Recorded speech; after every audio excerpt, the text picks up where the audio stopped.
আসসালামু আলাইকুম। আপনাদের যাদের মুরগির ঠান্ডা কোনোভাবেই আপনারা ভালো করতে পারতেছেন না, অর্থাৎ মুরগির সর্দি আজকে 10-15 দিন যাবৎ লেগেই আছে, অথবা 5-10 দিন যাবৎ মুরগির ঠান্ডাটা কোনোভাবেই আপনারা ভালো করতে পারতেছেন না, তাদের জন্য আজকের ভিডিওটি।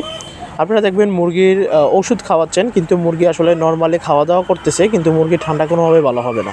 আর তার প্রধান কারণ হচ্ছে এখন যে সিজনটা চলছে, এই সিজনটা হচ্ছে খুবই বাজে একটা সিজন। সকালে গরম থাকে, রাত্রে শীত পড়ে যায়, অর্থাৎ সকাল বিকাল বৃষ্টি আসে, যার কারণে এই সিজনে মুরগির ঠান্ডা সর্দি আসলে খুব সহজে টেক কেয়ার করেও কিন্তু লাভ নেই।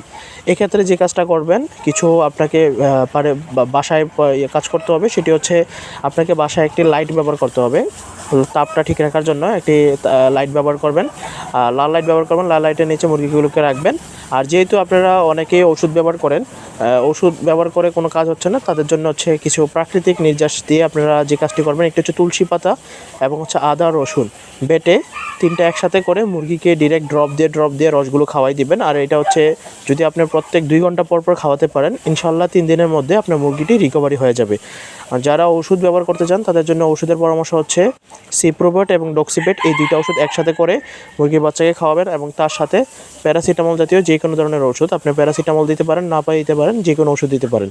এই 3টে ওষুধের 5 দিনের কোর্স করাবেন, ইনশাল্লাহ আশা করি খুব দ্রুত কেটে যাবে। এরপরে আরেকটি বিষয় মাথায় রাখতে হবে, মুরগির যেহেতু সর্দি কোনোভাবে ভালো হচ্ছে না, সেজন্য আপনাকে লিটারটা চেঞ্জ করে দিতে হবে। অর্থাৎ মুরগিকে আপনি যেখানে রাখেন জায়গাটা পরিষ্কার পরিচ্ছন্ন রাখতে হবে এবং মুরগিকে জীবাণুনাশক দিয়ে বারবার স্প্রে করে দিতে হবে।